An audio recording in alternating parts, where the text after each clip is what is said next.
আজকের বিশেষ বিশেষ খবর, মমতাকে অপমান, কেন্দ্রের হয়ে সাফাই। তৃতীয় মোদী সরকারের প্রথম পূর্ণাঙ্গ বাজেটে বাংলাকে বঞ্চনার অভিযোগ উঠেছে আগেই।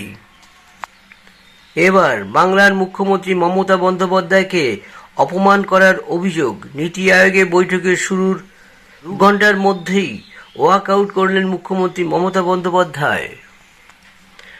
রাষ্ট্রপতি ভবনে প্রধানমন্ত্রী নরেন্দ্র মোদীর সভাপতিত্বে শনিবার সকাল 10টা নাগাদ নীতি আয়োগের বৈঠকে যোগ দেওয়ার পর নিজের বক্তৃতা শেষ হওয়ার আগেই বেরিয়ে আসেন বাংলার মুখ্যমন্ত্রী মমতা বন্দ্যোপাধ্যায়।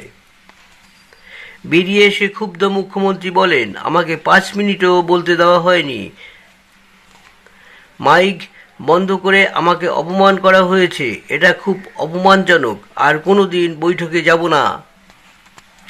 মমতার অভিযোগের পরই কেন্দ্রকে বাঁচাতে মাঠে নেমে পড়েন অর্থমন্ত্রী নির্মলা সীতারামন। কেন্দ্রের পাশে দাঁড়িয়ে অর্থমন্ত্রী বলেন, মুখ্যমন্ত্রী মমতা বন্দ্যোপাধ্যায় নীতি আয়োগের বৈঠকে যোগ দিয়েছিলেন, আমরা সবাই ওর কথা শুনছি। প্রত্যেক মুখ্যমন্ত্রীকে একটি নির্দিষ্ট সময় দেওয়া হয়েছিল বক্তব্য রাখার জন্য, এবং নির্ধারিত সময় প্রতিটি টেবিলের সামনে রাখা স্ক্রিনে দেখা যাচ্ছিল। উনি মিডিয়ায় বলছেন যে ওর মাইক অফ করে দেওয়া হয়েছিল, এটা সম্পূর্ণ মিথ্যা। এটা অত্যন্ত দুঃখজনক যে পশ্চিমবঙ্গের মুখ্যমন্ত্রী মমতা বন্দ্যোপাধ্যায়ের দাবি করেছেন যে তার মাইক বন্ধ করে দেওয়া হয়েছিল, এটা সম্পূর্ণ মিথ্যা। উপরে কাহিনী তৈরি করা হয়, ওর উচিত সত্য কথা বলা। প্রসঙ্গত, এর আগেও বহুবার মুখ্যমন্ত্রী অভিযোগ তুলেছেন যে বৈঠকে একদম শেষের দিকে বলতে দেওয়া হয়, অত্যন্ত কম সময় পান বক্তব্য রাখার জন্য। যদিও মুখ্যমন্ত্রীর এই অভিযোগ বরাবরই উড়িয়ে দিয়েছেন কেন্দ্র, এবারের অভিযোগও উড়িয়ে দেওয়া হলো এইভাবেই।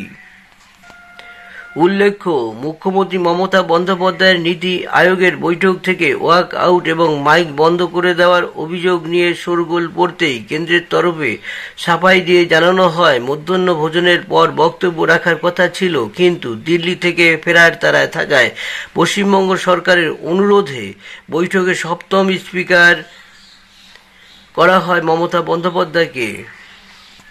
এদিন মুখ্যমন্ত্রী মমতা বন্দ্যোপাধ্যায় বিরোধী ইন্ডিয়া জোটের একমাত্র প্রতিনিধি হিসেবে নীতি আয়োগের বৈঠকে যোগ দিয়েছিলেন, কিন্তু বাজেট বঞ্চনা নিয়ে অভিযোগ তুলতেই তার মাইক অফ করে দেওয়া হয় বলে অভিযোগ করেন মুখ্যমন্ত্রী মমতা বন্দ্যোপাধ্যায়। ওয়াক আউট করে তিনি বলেন, অন্ধ্রপ্রদেশের মুখ্যমন্ত্রী চন্দ্রবাবু নাইডুকে 20 মিনিট বলার সুযোগ দেওয়া হয়েছিল, অসম, গোয়া, ছত্তিশগড়ের মুখ্যমন্ত্রীকে 10-15 মিনিট বলতে দেওয়া হয়েছিল, কিন্তু আমি বক্তব্য শুরু করতেই 5 মিনিটের মধ্যে মাইক অফ করে দেওয়া হয়। এ ধরনের বঞ্চনা সহ্য করা যায় না, আর আমি কোনোদিনই আসব না।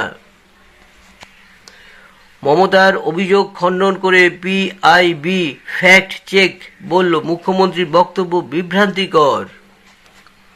এদিকে আরও খবর, মমতার অভিযোগ খণ্ডন করে পিআইবি ফ্যাক্ট চেক বলল, মুখ্যমন্ত্রীর বক্তব্য বিভ্রান্তিকর।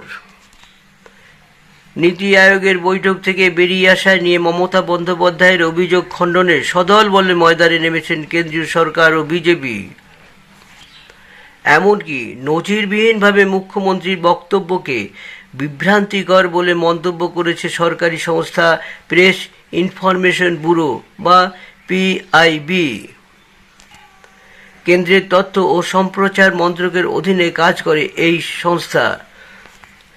তাদের কাজ হলো ভারত সরকারের কথা সংবাদ মাধ্যমকে জানানো। কেন্দ্রীয় মন্ত্রীদের কথাও প্রচার করে থাকেন, কিন্তু এই সংস্থা সরাসরি কোনো রাজনৈতিক বিতর্কে জড়ায় না।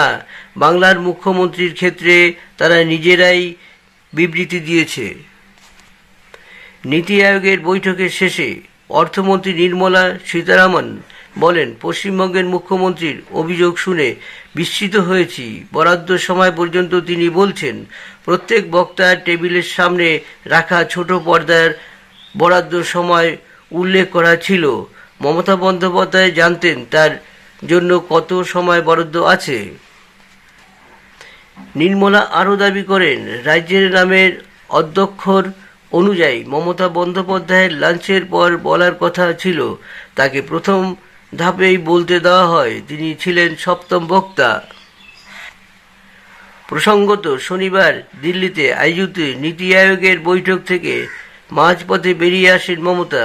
তার অভিযোগ, ভাষণের মাঝপথে তার মাইক বন্ধ করে দেওয়া হয়। মুখ্যমন্ত্রীর আরও অভিযোগ, অন্ধ্রপ্রদেশ, গোয়া, ছত্তিশগড়ের মুখ্যমন্ত্রীদের অনেক বেশি সময় বলতে দেওয়া হয়েছে। মমতার অভিযোগ নিয়ে রাজ্য বিজেপি মুখপাত্র তথা রাজ্যসভার সদস্য শ্রমিক ভট্টাচার্য বলেন, সবটাই নাটক। তবে নাট্যরূপ বড্ড কাঁচা। সিপিএমের রাজ্যসভার সদস্য বিকাশ ভট্টাচার্য প্রশ্ন তুলেছেন, ইন্ডিয়া জোটের বাকি মুখ্যমন্ত্রীরা যখন বৈঠকে বয়কট করেন, তখন কোন আক্কেলে মমতা বন্দ্যোপাধ্যায় যোগ দিয়েছিলেন? তবে পিআইবি ফ্যাক্ট চেক বা তথ্য যাচাই ইউনিটকে দিয়ে মমতা বন্দ্যোপাধ্যায়ের অভিযোগ খণ্ডন গোটা বিতর্ককে নয়া মাত্রা দিয়েছে। এর আগে অগ্নিবীর প্রকল্প নিয়ে সংসদে রাহুল গান্ধীর বক্তব্য খণ্ডন করতে সেনাবাহিনীর এক পদস্থ কর্তা বিবৃতি দেন।